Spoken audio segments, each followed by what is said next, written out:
Welcome to Crazy Cabin Fever Cocktails, everybody. I am Tim Knittel.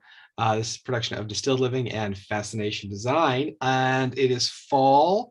So I'm doing a cocktail. This is a draft of the recipe for the new fall cocktail seasonal menu up at Matt Wynn's that we've been working on for a few weeks.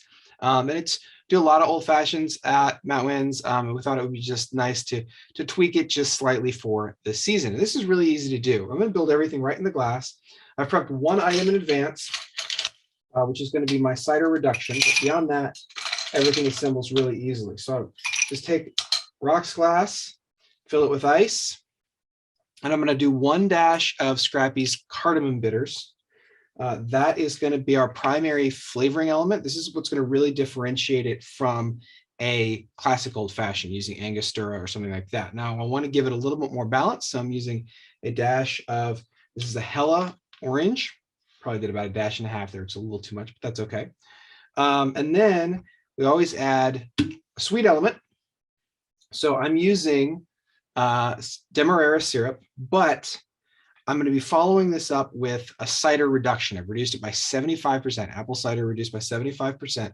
This is going to bring so much sweet that I'm not going to use a full portion here. I'm going to use about 1/4 ounce, maybe even a hair less of the Demerara.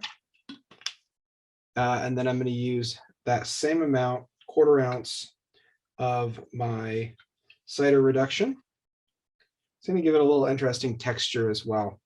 And then we haven't decided on the bourbon for this yet, but I thought it would be really nice with the Four Roses single barrel that I have at home, 100 proof, high rye, great complexity and depth. Now, since this is building glass, all I have to do at this point is stir it. And the one thing I forgot was my bar spoon. That's right, because this actually is so easy to integrate. So unlike a Manhattan, which takes a lot of effort to integrate, I can just spin the glass for 10 seconds or so, and that is going to get all of my flavors integrated correctly. Now at this point, I want to give it a little bit of a garnish. So I'm going to do an apple segment, putting onto a metal pick, just so it looks a little bit cooler.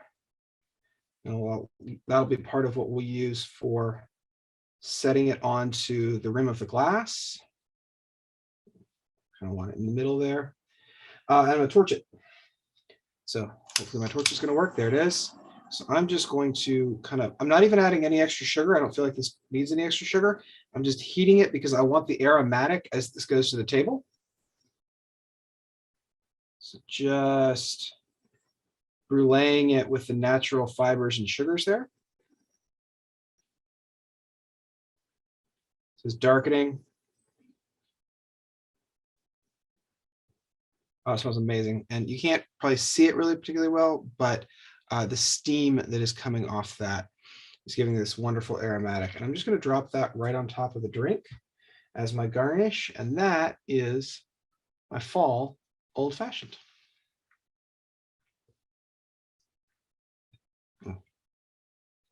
It's fantastic. Cheers.